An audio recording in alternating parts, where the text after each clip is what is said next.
Halo, bismillahirrahmanirrahim. Assalamualaikum warahmatullahi wabarakatuh. Dalam video ini saya akan melanjutkan pembahasan latihan soal mata pelajaran sejarah SMA, yaitu pembahasan nomor 21 sampai nomor 30. Langsung saja, perumusan naskah proklamasi dilakukan di rumah salah seorang petinggi Jepang yang simpati dengan perjuangan rakyat Indonesia, yaitu Nishimura B. Maeda, C. Yamamoto, D. Suzuki, D. Takeshi. Kira-kira jawabannya yang mana? Ya, jawabannya adalah yang B. Maeda.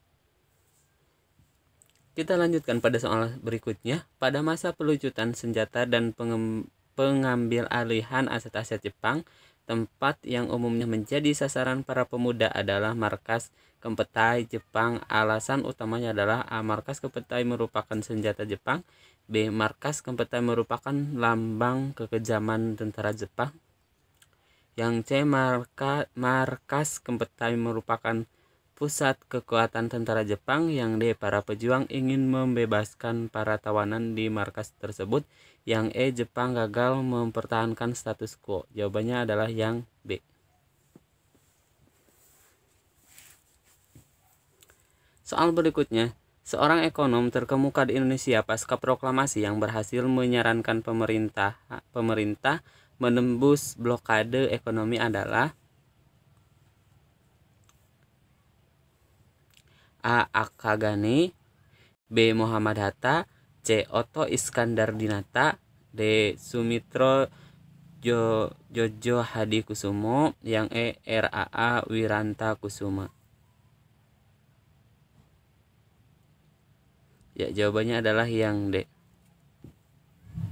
Soal berikutnya, pemberontakan PKI Madiun tanggal 18 September 1948 dipimpin oleh seorang tokoh komunis internasional yang baru kembali dari Moskow. Tokoh komunis itu adalah Asmaun Betan Malaka, yang C. Darsono, yang D. Musso, yang E. Alimin. Kira-kira jawabannya yang mana? Ya, jawabannya adalah yang D. Musso. Soal berikutnya, pemberontakan DITI di Jawa Barat memanfaatkan kekosongan kekuasaan akibat A. Kepergian Belanda, B. Hijrah divisi Siliwangi ke Yogyakarta, C. Tidak ada pemimpin di Jawa Barat, yang D. Kepergian Hizbullah, yang E. Kepergian sekutu ke Jepang. Kira-kira jawabannya yang mana? Ya, jawabannya adalah yang B. Soal berikutnya, gerakan DITI di Aceh dipimpin oleh A. Daud Bere, B. Kohar Muzakir, C. Andi Aziz, D. Amir Fatah, E. Muhammad Ali. Kira-kira jawabannya yang mana? Ya, jawabannya adalah yang A. Soal berikutnya, perhatikan keterangan berikut. 1. Tujuan pemberontakan adalah mempertahankan keutuhan negara Indonesia Timur. 2. Latar belakang pemberontakan adalah menolak masuknya pasukan-pasukan APRIS ke TNI. Yang 3. Untuk menanggulangi pemberontakan tersebut, pemerintah mengeluarkan ultimatum pada tanggal 8 April 1950.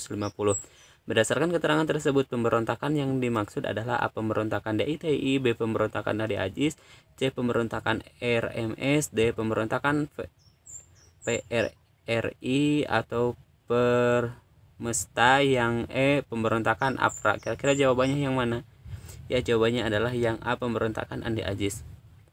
Soal berikutnya, perhatikan data-data berikut. 1. Tidak menyetujui terbentuknya NKRI dan tidak menyetujui penggabungan daerah-daerah timur ke dalam wilayah kesatuan RI. Nomor 2. Seorang mantan jaksa agung dari negara Indonesia Timur. Nomor 3. Pada tanggal 12 Desember baru ditangkap dan kemudian dihadapkan pada Mahkamah Militer Luar Biasa di Jakarta. Tokoh yang sesuai dengan keterangan-keterangan tersebut adalah A. Ahmad Hussein, B. Andi Aziz, C. Westerling, D. Christian R. Stephen Sumokil, yang E. Kohar Muzakir. Kira jawabannya yang mana? Ya, tepat sekali, jawabannya adalah yang D. Soal berikutnya, pemberontakan G30 SPKI merupakan tragedi suram dalam sejarah Indonesia. Berikut ini yang mewakili kesimpulan Anda atas pemberontakan ini adalah A. Pemberontakan atas dasar kekerasan tidak dibenarkan. B. Peristiwa ini merupakan pengkhianatan terhadap perjuangan bangsa. Yang C. Peristiwa ini terjadi karena pemerintah tidak bisa bertindak adil.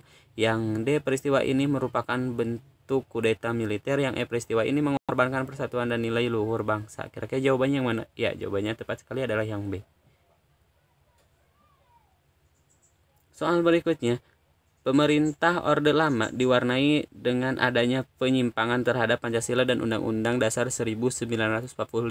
Oleh karena itu, Orde Baru bertekad untuk A. Mengoreksi pelaksanaan pemerintah ke arah pemerintahan diktator. Yang B. Mengembalikan kehidupan politik dan kenegaraan ke arah demokrasi barat.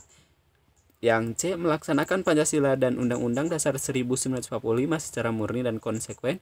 Yang D. Mengambil alih pemerintahan. Yang E. Melaksanakan pembangunan dengan sistem sentralisasi. Ya, jawabannya tepat sekali adalah yang C.